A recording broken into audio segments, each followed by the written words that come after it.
हमारा यूनिवर्स किस चीज से बना है? ये साइंस की अब तक की सबसे बड़ी अनसुलझी पहेली है। नाम से लगता है, पर स्पेस कोई खाली जगह बिल्कुल नहीं है। स्पेस अपने आप में कुछ तो है। स्पेस के अंदर एक छिपा हुआ स्ट्रक्चर और एक जंगल मौजूद है। स्पेस असल में एक बदलने वाला अत्यधिक सक्रिय माध्यम है। एक ऐसा जंगल जो यूनिवर्स में हर चीज को जोड़ता है। वो जीवन के चक्र में बहुत सक्रिय है। वो हमारी रियलिटी को बनाता है और शुरुआत से पूरे स्पेस और टाइम को एक साथ जोड़ता है। उसे कहते हैं स्पेस टाइम। वो सब कुछ है। स्पेस टाइम ही असल में यूनिवर्स को बनाता है। स्पेस टाइम से यूनिवर्स काम करता है, लेकिन वो है क्या? वो हमारा पास्ट, प्रेजेंट और फ्यूचर कैसे कंट्रोल करता है?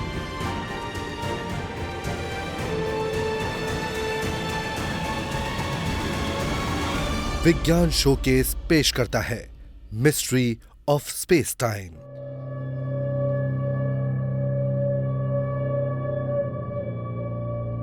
हम उसे देख नहीं सकते, हम उसे छू नहीं सकते,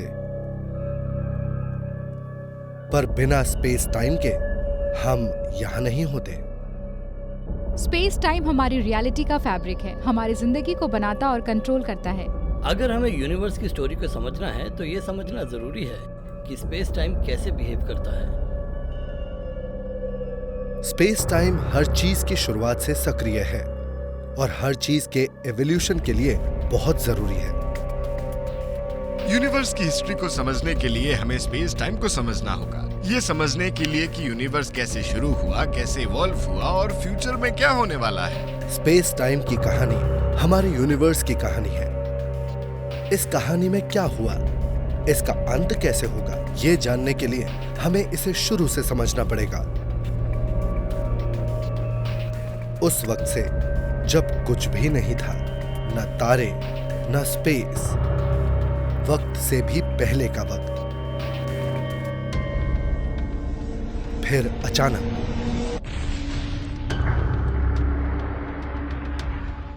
बिग बैंग से पूरे यूनिवर्स का जन्म हुआ। वो एक क्षण भर से शुरू हुआ और हमारा यूनिवर्स अचानक बन गया। बिग बैंग की परिभाषा ही यही है कि स्पेस और टाइम उस क्षण में एक साथ ही बने थे।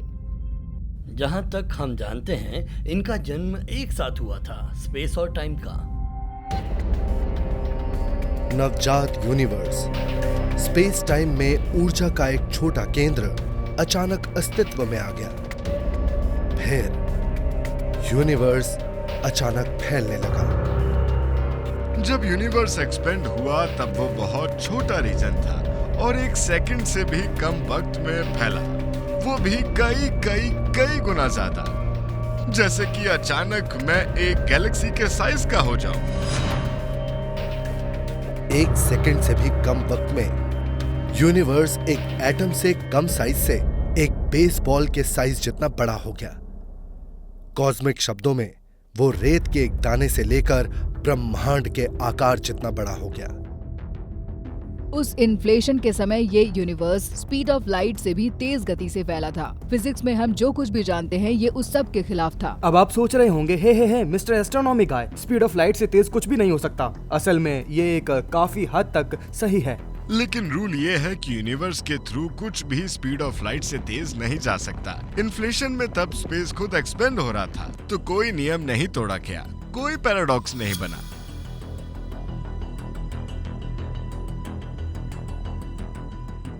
तेजी से फैलते हुए यूनिवर्स आश्चर्यजनक रूप से बड़ा होने लगा। बिग बैंग के वक्त स्पेस टाइम एक ऐसी एंटिटी थी जो हर दिशा में बढ़ रही थी। तब स्पेस खुद एक्सपैंड हो रहा था, लेकिन यूनिवर्स बराबर नहीं फैल रहा था। यूनिवर्स में एक पॉइंट थोड़ा ज्यादा डेंस था अपने ठीक बगल के एक पॉइंट के मुकाबले, और ये परसेंटेज बहुत ही ज्यादा कम था, 1,00,000 का एक भाग, और उतना भी काफी था। फ्लक्चुएशंस और एक्सपैंड होते स्पेस टाइम से हाई डेंसिटी वाले हिस्से बन गए। इन्फ्लेशन से ये हाई डेंसिटी रीजन्स बड़े बन गए और इससे हमारे यूनिवर्स ने आकार लिया। जब हमारे यूनिवर्स के कुछ हिस्से बाकियों की तरह इन्फ्लेट नहीं हुए, तब अचानक चीजें जैसे एक साथ आने लगी। जब यूनिवर्स ठंडा हुआ, एनर्जी मैटर में बदल गई और डेंस रीजन्स में मैटर साथ जुड़ना शुरू हो गया। इन रीजन्स में बाकियों के मुकाबले ज्यादा मास था।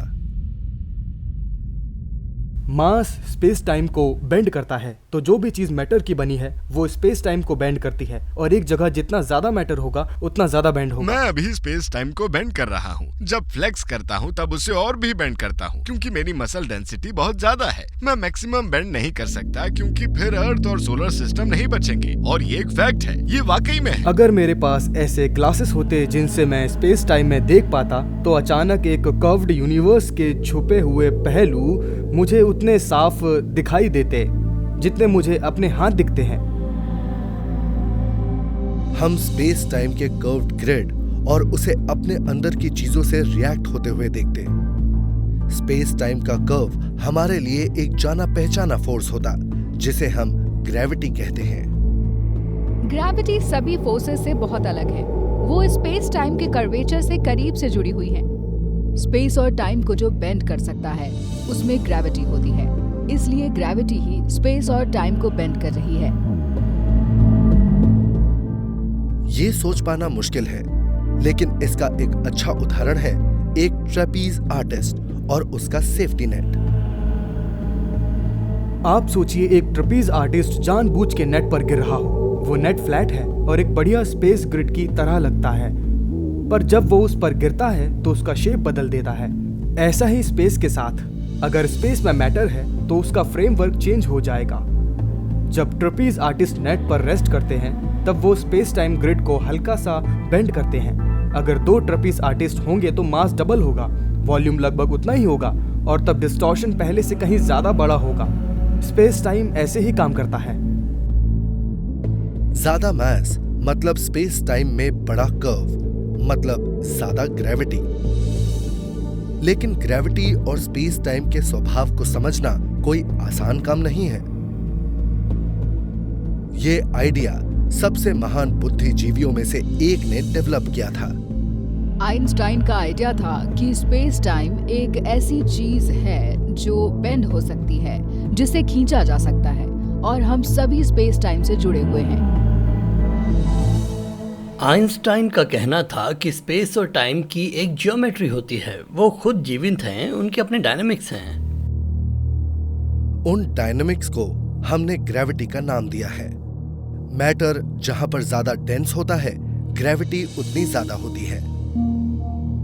यही हमारे भौतिक अस्तित्व की बुनियाद है। मैटर, एनर्जी और स्पेस टाइम के बीच जो इंटरेक्शन हुआ, उससे यूनिवर्स बना, जो आज हम देख पा रहे हैं। पर इसका मतलब ये नहीं कि हम इसे पूरी तरह समझते हैं। ऐसा बहुत कुछ है जो हम नहीं जानते और ये हमें परेशान भी करता है। फिजिक्स के नियमों से हम समझ सकते हैं कि स्पेस टाइम बिहेव कैसे करता है, पर वो कुछ ऐसा है जो फैलता है और सिकुड़ता है, और ग्रेविटी स्पेस टाइम का ही हिस्सा है। बिग बैंग में बने स्पेस, टाइम और एनर्जी ने मिलकर हमारे यूनिवर्स को बसाया। ये बेसिक मटेरियल्स फाउंडेशन थे। लेकिन इनसे वो कॉम्प्लेक्स स्ट्रक्चर्स कैसे बन गए जो आज हम देखते हैं? स्पेस टाइम ने हमारे कॉस्मोस को कैसे बनाया? जब हम अपने टेलीस्कोप से यूनिवर्स के स्ट्रक्चर और गैलेक्सीज को देखते हैं, तो सोचते हैं ये सब आखिर आया कहां से है। यूनिवर्स में मैटर एक बड़े कॉस्मिक वेव में खुद को अरेंज कर देता है। गैलेक्सीज और गैलेक्सीज क्लस्टर्स, सीड्स और फिलामेंट्स पर मौजूद हैं। ऐसा लगता है इस वेब को किसी कॉस्मिक आर्किटेक्ट ने बनाया हो। वो स्पेस टाइम है, उसने हर चीज को बनाया।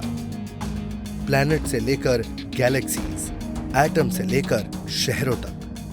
यूनिवर्स स्पेस टाइम से बना है। ये चीज जो भी है, टाइम और स्पेस इसमें एक साथ जुड़े हैं और एक्सपैंड हो रहे हैं और हमारे यूनिवर्स को बना रहे हैं। वही सब कुछ है। स्पेस टाइम ही हमारा यूनिवर्स है। इस कॉन्सेप्ट को समझना जितना मुश्किल है, सोच पाना उससे भी ज्यादा मुश्किल। वैज्ञानिकों ने यूनिवर्स को लाइट की अलग अलग वेवलेंथ्स में देखा। ये है सन, इनविजिबल लाइट, एक्स-रे और अल्ट्रावायलेट। सोचिए, अगर हम ये स्पेस टाइम स्पेक्ट्रम में देख पाते, तब चीजों के मूव होने पर हम स्पेस टाइम को डिस्टॉर्ट होते हुए देखते। स्पेस टाइम अपने आसपास की चीजों को बदल सकता है या चीजों को एक्सपैंड या अलग कर सकता है। पर स्पेस टाइम का शेप भी हमारे एक्सपीरियंस को तय करता है। सोचिए, आप अपनी कार में हैं, आप पहाड़ पर चढ़ सकते हैं, नीचे उतर सकते हैं, तो अर्थ के सरफेस का शेप ये तय करता है कि आप उस पर कैसे चलेंगे। ठीक उसी तरह स्पेस टाइम की बनावट ये तय करती है कि लाइट और मैटर स्पेस टाइम के थ्रू किस तरह से गुजरते हैं। रूल्स सिंपल हैं। कोई भी ऑब्जेक्ट जिसमें मास है, स्पेस टाइम में कर्व बनाता है। स्पेस टाइम के कर्व्स के मुताबिक वो ऑब्जेक्ट मूव होता है। मैटर स्पेस टाइम के कर्व के हिसाब से आगे बढ़ता है और इसे हम कहते हैं ग्रेविटी। इसका मतलब है ग्रेविटी और स्पेस टाइम का शेप मिलकर मैटर को एक साथ जोड़ता है और इसी तरह से कई बड़े बड़े स्ट्रक्चर्स बनते हैं। लेकिन शुरुआत में स्पेस टाइम आज के मुकाबले बिल्कुल अलग था।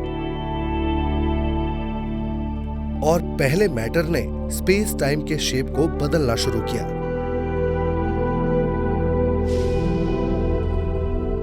हमारा पूरा यूनिवर्स करीब 14 अरब साल पहले बिग बैंग में बना था। कुछ नहीं से सब कुछ बन गया। लेकिन आज का यूनिवर्स मैटर का एक बहुत कॉम्प्लेक्स कलेक्शन है। तो ये जो स्पेस है, इसमें इस स्पेस के मुकाबले थोड़ा ज्यादा मैटर है। जहाँ कहीं भी मास थोड़ा ज्यादा होता है, वहाँ स्पेस थोड़ा ज्यादा बेंड हो जाता है। अगर आप स्पेस को थोड़ा और बेंड करते हैं तो वहाँ और मास इकट्ठा हो जाता है। शुरुआती यूनिवर्स में मैटर के डेंस रीजन्स ने स्पेस टाइम में और भी गहरे कर्व्स बनाए। और जैसे जैसे मास बड़ा होता गया, उस कर्व में और चीजें आने लगी, वो और गहरा होता चला गया और फिर कई चीजें आने लगी और ये प्रोसेस रिपीट होता गया। ग्रेविटी बढ़ गई और ज्यादा मैटर को खींचने लगी। मैटर बहुत ज्यादा डेंस होता गया और ऐसे करते करते एक स्टार बन गया। फिर कुछ स्टार्स बने और फिर एक गैलेक्सी बन गई। वो स्टार्स बड़े हुए और बड़े स्ट्रक्चर्स बनाने लगे। फिर उनका न्यूक्लियर फ्यूल खत्म हो गया, वो एक्सप्लोड हो गए और सभी भारी एलिमेंट्स बन गए। और फिर वक्त के साथ कई चीजें बन गई, जैसे कि प्लैनेट्स, एटमॉस्फेयर, वो सारी ही चीजें जो आज हम और आप देखते हैं। इस सब की शुरुआत हुई बढ़ते हुए स्पेस टाइम में एनर्जी फ्लक्चुएशंस से। शुरुआत में ये बहुत छोटे फ्लक्चुएशंस थे जो बड़े स्ट्रक्चर बन गए, जिन्हें आज हम देखते हैं। और आपको बता दूं कि अरबों सालों तक वो मैटर मिलकर गैलेक्सीज बना, स्टार्स बना, प्लैनेट्स बना और आप भी। स्पेस टाइम के फ्लक्चुएशंस और एक्सपेंशन से यूनिवर्स का पैटर्न बना। स्पेस टाइम ने हर उस चीज के एवोल्यूशन को कंट्रोल किया जिसे आज हम देखते हैं। अगर स्पेस टाइम मास को एक साथ नहीं ला पाता तो आज हम सभी बस हाइड्रोजन गैस की एक पतली सी परत होते, तब यूनिवर्स नहीं होता। अगर स्पेस टाइम अपने अंदर के मैटर से कर्व नहीं हो पाता तो यूनिवर्स एक बहुत अजीब जगह होती। तब ग्रेविटी बिल्कुल नहीं होती, चीजों को एक साथ जोड़ने का कोई तरीका नहीं होता। ग्रेविटी का ना होना मतलब स्टार्स, प्लैनेट्स और लोगों का कोई अस्तित्व ना होता। हमारा अस्तित्व स्पेस टाइम की देन है, लेकिन वैज्ञानिक भी इसे समझ नहीं पा रहे। काश मुझे पता होता स्पेस टाइम क्या है। हमें उसके बारे में कुछ चीजें पता हैं, पर इसके साथ ही साथ हमें स्पेस टाइम के बारे में कुछ भी पता नहीं है। 2016 में एस्ट्रोनॉमर्स ने एक विचित्र ऑप्टिकल फिनोमेनन देखा। रोशनी का एक अजीब सर्कल, जैसे एक कॉस्मिक हेलो। अगर आपकी आंखें एक टेलीस्कोप जितनी सेंसिटिव होती तो आपको भी यही नजर आता। वो सच में है। वो कुछ ऐसा नहीं है जो हमने इमेजेस एडजस्ट करके बनाया है। वो कुछ ऐसा है जो स्पेस और टाइम को बेंड करके एक लेंस बना रहा है। वो है एक रेड गैलेक्सी जो पृथ्वी से करीब 7 अरब लाइट ईयर्स दूर है। वो एक ब्लू गैलेक्सी से लाइट को बेंड कर रही है जो उसके पीछे छिपी हुई है। इसे ग्रेविटेशनल लेंसिंग कहते हैं। ग्रेविटेशनल लेंसिंग एक शानदार फेनोमेनन है क्योंकि आइंस्टाइन ने जो बताया ये उसे साफ दर्शाता है कि स्पेस कर्व्ड है और स्पेस लेंस की तरह काम करता है, बिल्कुल मेरे चश्मे के लेंस की तरह। जब हम यूनिवर्स को देखते हैं तो वो सब नजर आता है जो कमाल का है। आगे की गैलेक्सी का मास स्पेस टाइम में कर्व्स बनाता है जिसे हम ग्रेविटी कहते हैं। लाइट उन कर्व्स को फॉलो करती है और ग्रेविटी के आसपास बेंड हो जाती है। बड़े ऑब्जेक्ट्स जैसे गैलेक्सीज के क्लस्टर्स स्पेस टाइम में लाइट का पाथ बेंड कर सकते हैं, ठीक वैसे जैसे कांच का एक टुकड़ा लाइट को बेंड कर सकता है। तो जब लाइट एक गैलेक्सी क्लस्टर से पास होती है और हम दूर की गैलेक्सी को देखते हैं तब उस गैलेक्सी की हमें कई इमेजेस दिखाई पड़ती हैं। हमें सर्कल्स नज़र आते हैं जैसे गैलेक्सीज क्लस्टर कांच का बना हो। तो हम स्पेस टाइम में होने वाले बेंड्स को अपनी आंखों से देख रहे होते हैं। ये बेंड ऑब्जेक्ट के मास पर निर्भर करता है। छोटे ऑब्जेक्ट्स जैसे हमारे मार्शल आर्टिस्ट स्पेस टाइम को हल्का सा बेंड करते हैं और एक शैलो कट बनाते हैं। एक प्लैनेट बहुत गहरा कर्व बनाता है और स्टार उससे भी गहरा। पर अगर कोई चीज ग्रेविटी से भी डेंस और मैसिव हो, वो स्पेस टाइम पर क्या असर डालेगी? हम जानते हैं कि मास एनर्जी डेंसिटी से स्पेस टाइम में कर्वेचर बनता है। जितना ज्यादा मास, जितनी एनर्जी, जितनी डेंसिटी, कर्वेचर उतना ही बड़ा बनेगा। और कभी कभी वो कर्वेचर इतना स्ट्रॉन्ग होता है कि खुद स्पेस ही उससे बदल जाता है। अब एक ब्लैक होल यही करता है। वो स्पेस टाइम में एक गहरे कुएं जैसा है। वो स्पेस और टाइम में बस एक कर्व जैसा नहीं होता, वो एक खाई जैसा होता है और ब्लैक होल में जो कुछ भी गिरता है वो कभी बाहर नहीं निकल पाता। ब्लैक होल्स इतने विशाल और डेंस होते हैं कि वो स्पेस टाइम को एक अंतहीन गहरे कुएं में बदल देते हैं। यहाँ तक कि इस गहरे स्पेस टाइम कुएं में गिरने वाला प्रकाश भी नहीं बच सकता। यही कारण है कि ब्लैक होल काले दिखते हैं। यदि आप पूरी तरह उसमें गिर गए हैं तो ब्लैक होल के तल में क्या मिलेगा? जवाब यही है कि हमें नहीं पता है। जब हम समझ जाएंगे कि ब्लैक होल कैसे काम करता है तो हम ये समझने के एकदम करीब होंगे कि स्पेस टाइम कैसे काम करता है। ग्रेविटेशनल लेंसिंग हमें प्रकाश पर स्पेस टाइम के प्रभावों को देखने का एक तरीका देता है, लेकिन ये स्पेस टाइम का केवल एक इनडायरेक्ट ऑब्जर्वेशन है। क्या पृथ्वी पर स्पेस टाइम का अनुभव करने का एक और तरीका हो सकता है? अंतरिक्ष में होने वाली हर चीज को देखा नहीं जा सकता। कभी कभी आपको इसे सुनना भी पड़ता है।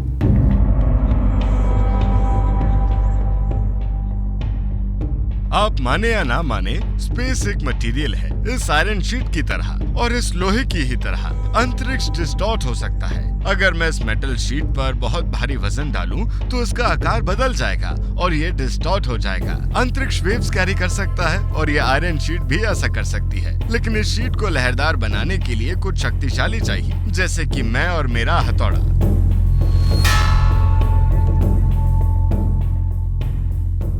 आप इन वेव्स को शीट से गुजरते हुए देख सकते हैं। वेव्स ठीक इसी तरह अंतरिक्ष से गुजरती है और हम इन्हें कहते हैं gravitational waves. Gravitational waves cosmic events के वाइब्रेशंस हैं जो स्पेस टाइम के मटेरियल के जरिए ट्रांसमिट होते हैं। अंतरिक्ष में वेव्स शुरू करने के लिए आपको ब्रह्मांड में सबसे बड़ी और सबसे शक्तिशाली घटनाओं की आवश्यकता है, जैसे दो ब्लैक होल्स के टकराने जैसा कुछ। जब दो ब्लैक होल्स टकराते हैं तो उससे निकली एनर्जी पूरे ब्रह्मांड में स्पेस टाइम के माध्यम से शॉक वेव भेजती है, जब तक वो पृथ्वी पर पहुंचती है तब तक वो इतनी छोटी होती है कि उन्हें मेजर भी नहीं किया जा सकता। लेकिन 2015 में लाइगो ऑब्जर्वेटरी के वैज्ञानिकों ने एक बहुत बड़ी खोज की। उन्होंने स्पेस टाइम में कुछ हलचल डिटेक्ट की, ग्रेविटेशनल वेव्स। अफवाहें उड़ने लगी, लेकिन कुछ समय बाद ये साफ हो गया कि ये पृथ्वी पर मैन मेड इंस्ट्रूमेंट की वजह से ग्रेविटेशनल वेव्स का पहला डायरेक्ट डिटेक्शन था। जब हमने ग्रेविटेशनल वेव्स की खोज की तो हम लोग सिग्नल्स का इंतजार कर रहे थे। कई लोगों को इस पर भरोसा नहीं था। मैं इतना डाउट में था कि मैं ये मान बैठा था कि ये कॉन्स्पिरेसी थ्योरी है और ये नकली हो सकता है। जब मैंने ये डेटा देखा तब उसका मुझ पर जो इमोशनल इम्पैक्ट हुआ उसकी तुलना सिर्फ तभी से की जा सकती है जब मैंने अपनी बेटी के जन्म के बाद पहली बार उसका चेहरा देखा था। तो ये उस तरह का इमोशनल इम्पैक्ट था। हमने इतने लंबे समय तक सिर्फ एक पल के लिए इतनी मेहनत की थी, वो कमाल का था। हम वास्तव में पृथ्वी पर इन गुरुत्वाकर्षण तरंगों को सुन सकते हैं। जो चीज इसे अद्भुत बनाती है वो एक कोइंसिडेंस है, और एक अच्छा कोइंसिडेंस है कि लाइगो जिन संकेतों को मापता है वो उसी फ्रीक्वेंसी बैंड में होते हैं जो साउंड्स हम अपने कानों से सुन सकते हैं। जैसे ही दो ब्लैक होल्स करीब आते हैं और टकराते हैं, हम लहरों की फ्रीक्वेंसी को बदलते हुए सुन सकते हैं। उस फ्रीक्वेंसी का साउंड कुछ ऐसा होता है, उफ। वो आवाज जो हम सुन रहे थे वो दो ब्लैक होल थे जो एक दूसरे का चक्कर काट रहे थे और फिर बुप एक साथ आ रहे थे। बस इतना ही था। स्पेस टाइम में तरंगों को सुनने से हमें ब्रह्मांड की जांच करने के लिए एक नया शक्तिशाली उपकरण मिला है। अब हम पहली बार गुरुत्वाकर्षण में चीजें सुन रहे हैं और ये ब्रह्मांड पर कभी भी लागू नहीं हो पाए हैं, और अब हम सीख रहे हैं कि वहां क्या है। हम गुरुत्वाकर्षण तरंगों को सुनने में सक्षम थे क्योंकि जिस घटना ने उन्हें बनाया वो बहुत बड़ी थी, इतनी बड़ी कि उससे निकली तरंगे अरबों प्रकाश वर्ष दूर लाइगो की 2 फैसिलिटीज द्वारा डिटेक्ट की गई। लेकिन छोटी गुरुत्वाकर्षण तरंगे हर समय ब्रह्मांड में मूव करती हैं। ये गुरुत्वाकर्षण तरंगे पूरे आकाश में लगातार हमारे बीच से गुजर रही हैं। मैं अभी भी गुरुत्वाकर्षण तरंगों से प्रभावित हो रहा हूँ। जब मैं आपसे बात कर रहा हूँ मुझे खींचा जा रहा है, मुझे दबाया जा रहा है, बड़ा किया जा रहा है, छोटा किया जा रहा है जब मैं अभी बात कर रहा हूँ। स्पेस टाइम में अधिकांश छोटी तरंगों का पता लगाना मुश्किल होता है, लेकिन हमारे ब्रह्मांड को देखने की ये नई वेव स्पेस टाइम की हमारी समझ को बदल रही है। ब्लैक होल की ग्रेविटेशनल वेव्स का ऑब्जर्वेशन पिछले 100 सालों में किसी भी व्यक्ति द्वारा एस्ट्रोनॉमी में सबसे बड़ी खोजों में से एक है। ग्रेविटेशनल वेव एस्ट्रोनॉमी का महत्व अब और भी बड़ा है। गैलीलियो ने कुछ नया देखने के लिए अपनी दूरबीन को तारों की ओर घुमाया था और अब हमारे पास ब्रह्मांड को देखने का एक नया जरिया है। ग्रेविटेशनल लेंसिंग और ग्रेविटेशनल वेव्स से हम ग्रेविटी और स्पेस के उलझे रिश्ते को समझ सकते हैं।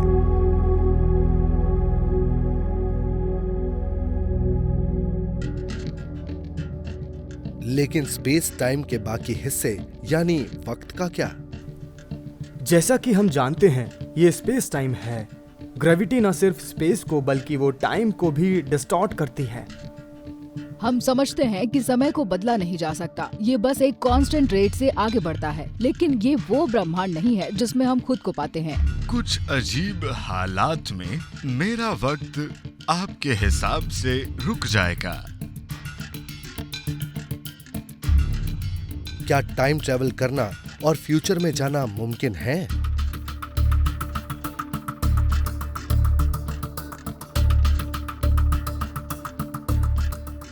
साई-फाई फैंस के लिए अंतरिक्ष अंतिम सीमा है। वैज्ञानिकों के लिए समय को समझना बहुत बड़ी चुनौती है। हमने शुरू से समय को सूरज के उगने और ढलने के हिसाब से माना, लेकिन अब हम समझ गए हैं कि समय उससे भी ज्यादा फंडामेंटल कॉन्सेप्ट है। समय कुछ ऐसा नहीं है जो बीत जाता है। समय हमारे ब्रह्मांड का एक जरूरी हिस्सा है। ये स्पेस टाइम के फैब्रिक का हिस्सा है। बिग बैंग स्पेस और टाइम की शुरुआत थी। उसके बाद से स्पेस बड़ा होता गया और टाइम आगे बढ़ता गया। ऐसा 13.8 अरब सालों से होता आ रहा है और इससे हमारा आज का यूनिवर्स बना। स्पेस और टाइम एक दूसरे से जुड़े हैं, वो दोनों एक ही चीज हैं। तो जब मैटर स्पेस टाइम को प्रभावित करता है तो केवल स्पेस में डिस्टॉर्शन नहीं लाता, वो टाइम के फ्लो को भी प्रभावित करता है। यहीं पर स्पेस टाइम बहुत दिलचस्प बन जाता है। ग्रेविटी जैसे स्पेस को बेंड करती है, वैसे ही टाइम के फ्लो को भी डिस्टॉर्ट करती है। हम इस तरह से वक्त को नहीं देखते, वक्त असल में इसी रेट से फ्लो होता है। बहुत भारी ऑब्जेक्ट स्पेस टाइम को ही डिस्टॉर्ट कर सकते हैं। तो न केवल अंतरिक्ष डिस्टॉर्टेड है, बल्कि समय स्वयं धीमा या रुक भी सकता है। ग्रेविटी जितनी ज्यादा होगी, डिस्टॉर्शन उतना ज्यादा होगा।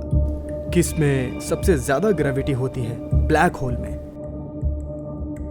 स्पेस में एक ब्लैक होल के स्ट्रॉन्ग ग्रेविटेशनल फोर्स से घड़ियां अजीब ढंग से चल सकती हैं और ये इसे और भी दिलचस्प बनाता है। एक ब्लैक होल के पास स्पेस टाइम बेंड और डिस्टॉर्ट हो जाता है और वक्त धीमा हो जाता है। वैज्ञानिक उसमें एक प्रोब भेजकर अपनी थ्योरी को सच साबित करना चाहते हैं।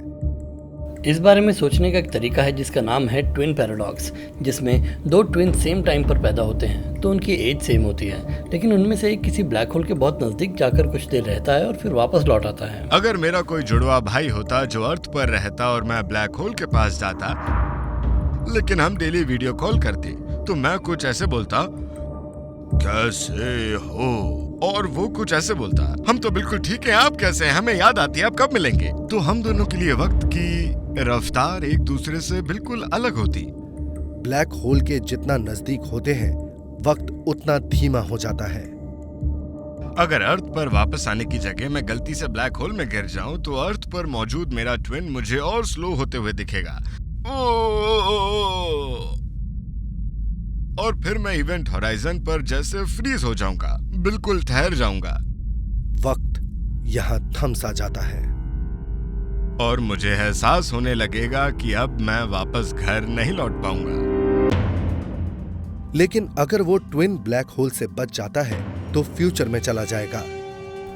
ब्लैक होल में जो गया है उसके लिए बस कुछ दिन या फिर कुछ हफ्ते ही हुए होंगे, पर वो दूसरा ट्विन उतने समय में बूढ़ा हो गया होगा, उसके पोते पोती हो चुके होंगे, वो कई दशक जी चुका होगा। ब्लैक होल स्पेस टाइम को इतना बदल देता है कि साइंस फिक्शन फैंटेसी रियलिटी बन जाती है। टाइम ट्रेवल साइंस फिक्शन का एक जरूरी हिस्सा है और हम जानते हैं अतीत में टाइम ट्रेवल करना हमारे यूनिवर्स में नहीं हो सकता, लेकिन भविष्य में टाइम ट्रेवल करना 100% पॉसिबल हो सकता है। टाइम ट्रेवल अभी मुमकिन नहीं है, लेकिन स्पेस टाइम का हम पर एक वास्तविक असर पड़ता है। ये नियंत्रित करता है कि हम कैसे बूढ़े होते हैं। टाइम के अलग अलग रेट्स और फ्लो का आधार है ग्रेविटी। अगर आप एक अलग ग्रेविटेशन एनवायरनमेंट में जाएंगे तो आपको एक बिल्कुल अलग टाइम के फ्लो का अनुभव होगा। जैसे जैसे मैं इन सीढ़ियों पर चढ़ता हूँ और अपने आप को पृथ्वी के मास से और दूर रखता हूँ, मेरी अपनी घड़ी थोड़ी तेज चलने लगती है। यदि आप सतह के करीब जाते हैं तो आपकी घड़ी उतनी ही धीमी चलने लगती है। हमारे पास इतनी सेंसिटिव घड़ियां हैं कि हम समय के इस अलग फ्लो को माप सकते हैं। इस प्रभाव को बढ़ाने से हम अपने सामने समय के फ्लो को बदलते हुए देखेंगे। जो लोग पृथ्वी के करीब होंगे वो धीमे दिखेंगे, जो ऊपर है उसका ऑपोजिट। इसका मतलब है कि रईस लोग अपने पेंट हाउस में जमीन पर मौजूद लोगों से जल्दी बूढ़े होते हैं। ये सच में एक चौंकाने वाला कॉन्सेप्ट है, पर ये बिल्कुल सच है। पृथ्वी का गुरुत्वाकर्षण ग्रह के ऊपर के समय को भी नियंत्रित करता है। 12,500 मील ऊपर नेविगेशन सिस्टम के लिए महत्वपूर्ण ग्लोबल पोजिशनिंग उपग्रह पृथ्वी की परिक्रमा करते हैं।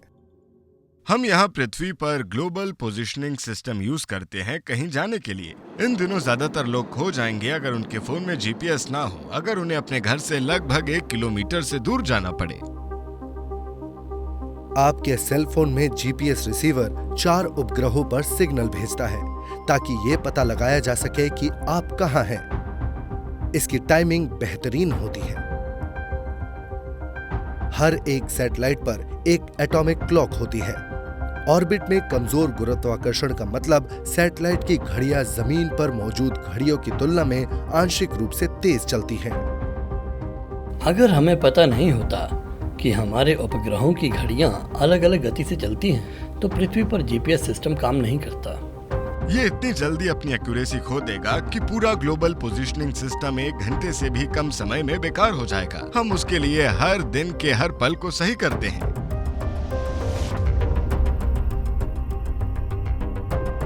हमारा यूनिवर्स 13.8 अरब साल पहले शुरू हुआ और तब से एक्सपैंड हो रहा है। क्या ये एक्सपेंशन हमेशा होता रहेगा या हमारे यूनिवर्स का एक विध्वंसक अंत होगा? करीब 100 सालों से हम ये जानते हैं कि हमारा यूनिवर्स एक्सपैंड हो रहा है। हम विस्फोट होने वाले तारों के प्रकाश को मापकर इसे टेस्ट कर सकते हैं।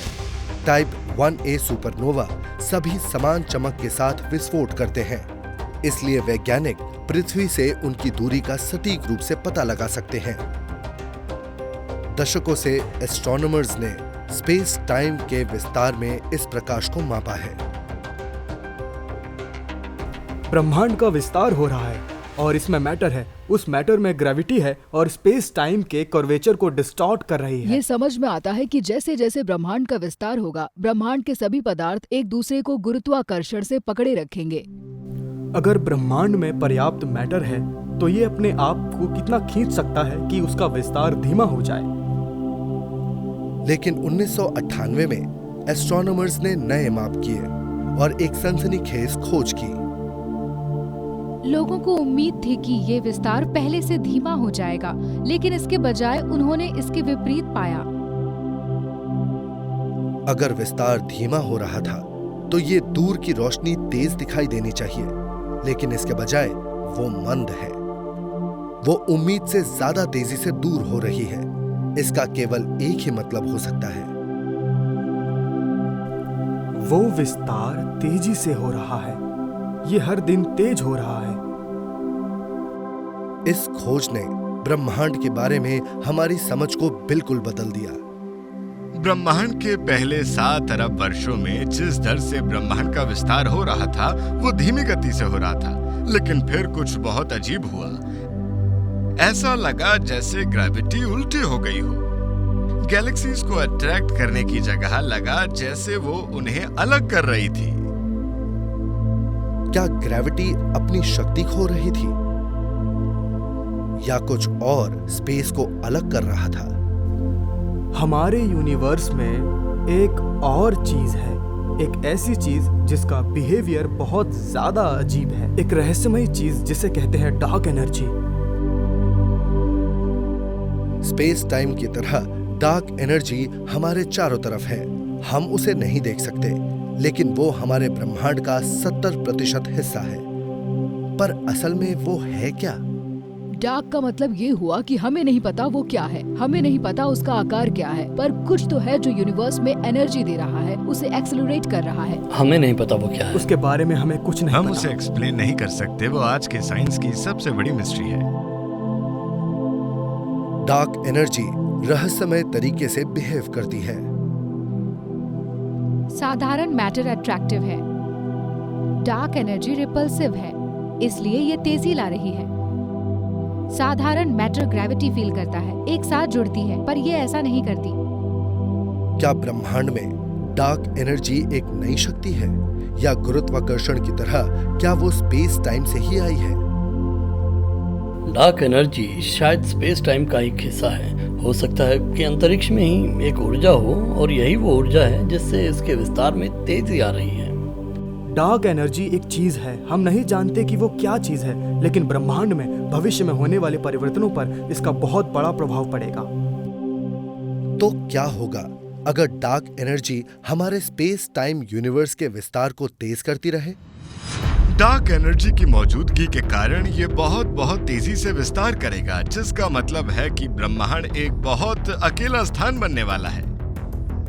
सभी गैलेक्सीज एक दूसरे से दूर हो रही है, यूनिवर्स की रोशनी मध्यम हो रही है और वो ठंडी हो रही सब है। कुछ अंधेरे में समा जाएगा और इस वक्त हमारे भविष्य में जो होने वाला है उसके लिए वो सबसे बड़ी वजह है। हमारा स्पेस टाइम यूनिवर्स अंत में फ्रीज हो जाएगा। वो बिग फ्रीज भी एक तरह से हमारे यूनिवर्स का एंड गेम है। ये बहुत ही बुरा होगा, बहुत ही निराशाजनक, पर हम सब लकी हैं क्योंकि जब तक ये होगा तब तक हम इस धरती से जा चुके होंगे। अब से खरबों साल बाद ब्रह्मांड एक बड़े फ्रीज में समाप्त हो सकता है।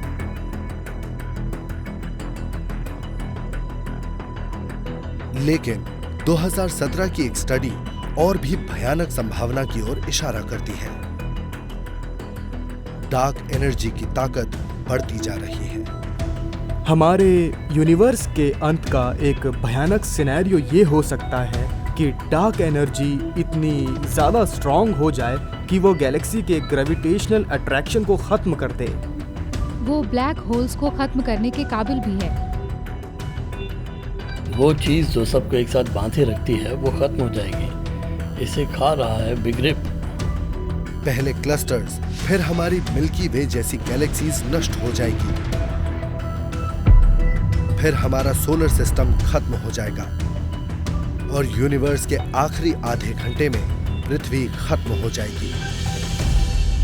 आखिरी सेकंड में एटम्स नष्ट हो जाएंगे। अंतरिक्ष के विस्तार से ब्रह्मांड में सब कुछ टूटकर आखिरकार बिखर जाएगा। हम डार्क एनर्जी को नहीं जानते, क्या यह स्थिर है, क्या यह ताकतवर हो रही है, क्या यह कमजोर हो रही है। इस वक्त हम उसके बारे में कुछ भी नहीं जानते।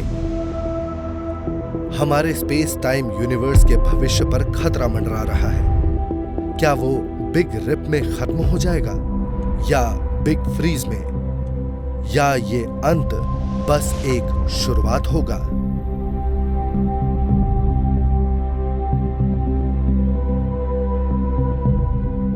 स्पेस टाइम ने हमारे यूनिवर्स को जन्म दिया और उसकी मौत भी यही तय करेगा। अब हम जान रहे हैं कि ये दो घटनाएं आपस में जुड़ी हुई हैं, पर इससे बिग बैंग की हमारी समझ में कमी भी सामने आई है। अब हम जो भी कुछ देख सकते हैं, सारा मैटर, सारी एनर्जी हमारी यूनिवर्स में कभी एक एटम से भी छोटे पॉइंट में मौजूद थी। इस छोटे और बेहद डेंस पॉइंट को सिंगुलैरिटी कहते हैं। सिंगुलैरिटीज को जनरल थ्योरी ऑफ रिलेटिविटी से प्रेडिक्ट किया जाता है, लेकिन यूनिवर्स पर कुछ और नियम भी लागू होते हैं। Quantum mechanics. क्वांटम मैकेनिक्स सब एटॉमिक रियल्म की हमारी समझ है, कैसे फंडामेंटल पार्टिकल्स, फील्ड और फोर्सेस आपस में इंटरैक्ट करते हैं। क्वांटम मैकेनिक्स के मुताबिक कुछ भी इनफाइनाइटली छोटा या डेंस नहीं हो सकता है, तो सिंगुलैरिटीज नहीं हो सकती। इसका मतलब जो दो थ्योरीज हमारे अस्तित्व को समझाती है वो एक दूसरे के खिलाफ है।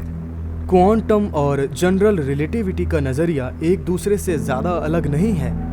दोनों ही डिटेल्स की बात पर हमेशा अड़ी रहती हैं और दोनों के सिद्धांत एक दूसरे से बिल्कुल मेल नहीं खाते हैं। ये दोनों चीजें मेल नहीं खाती हैं और यही फिजिक्स के लिए पिछले 100 सालों से प्रॉब्लम बनी हुई है। सबसे बड़ी प्रॉब्लम है सिंगुलैरिटी। सिंगुलैरिटी वो पॉइंट है जहां सब कुछ बदल जाता है, क्योंकि डेंसिटी इनफिनाइट हो जाती है, ग्रेविटेशनल फोर्सेस इनफिनाइट हो जाती हैं, चीजें तहस नहस हो जाती हैं और इक्वेशन वहां पर काम नहीं करती। सिंगुलैरिटी नहीं है तो मतलब बिग बैंग भी नहीं हुआ होगा। तो हमारा यूनिवर्स अस्तित्व में कैसे आया?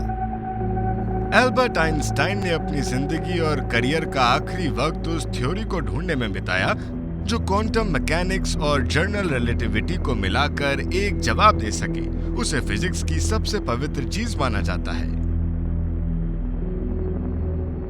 वैज्ञानिकों को शायद अब एक जवाब मिल गया है, एक सॉल्यूशन जो जनरल रिलेटिविटी और क्वांटम मैकेनिक्स दोनों के लिए काम करता है। Quantum space time. Quantum space time की इस कामयाब थ्योरी से हम ये समझ सकते हैं कि यूनिवर्स के शुरुआती पलों में आखिर क्या हुआ था। उम्मीद है क्वांटम थ्योरी ऑफ ग्रेविटी में कोई भी सिंगुलैरिटीज नहीं होंगे, उसमें बिग बैंग की जगह कुछ और होगा। अगर हम सिर्फ ये जानते थे कि वो क्या था, तो हम ये जान सकते हैं कि ब्रह्मांड कैसे और क्यों शुरू हुआ। Quantum space time big bang में कोई सिंगुलैरिटी नहीं हुई थी। ब्रह्मांड किसी दूसरे मरने वाले ब्रह्मांड के अवशेषों से बना। ये संभव है कि बिग बैंग से पहले भी ब्रह्मांड था, स्पेस और टाइम था, लेकिन विस्तार करने के बजाय ब्रह्मांड सिकुड़ रहा था। शायद ब्रह्मांडों का अंत रिप्स या फ्रीज में नहीं होता है, शायद वो ढह जाते हैं और प्राचीन ब्रह्मांड का विस्तार होता है, लेकिन फिर अपने ही गुरुत्वाकर्षण से वो ढहना शुरू हो जाता है, स्पेस टाइम को बहुत कम कर देता है। लेकिन एक सिंगुलैरिटी बनाने की जगह स्पेस टाइम फिर से फट जाता है। जब मैटर और डेंस होने लगेगा, जब वो और दबने लगेगा, तब ये फोर्स वापस से हर चीज को बाहर पुश करेगा। तब हमारा ब्रह्मांड बाउंस होगा, विस्तार का एक नया दौर शुरू हो जाएगा, एक नया बिग बैंग होगा। जिससे हम बिग बैंग मानते हैं, वो उस बाउंस के बाद हुआ।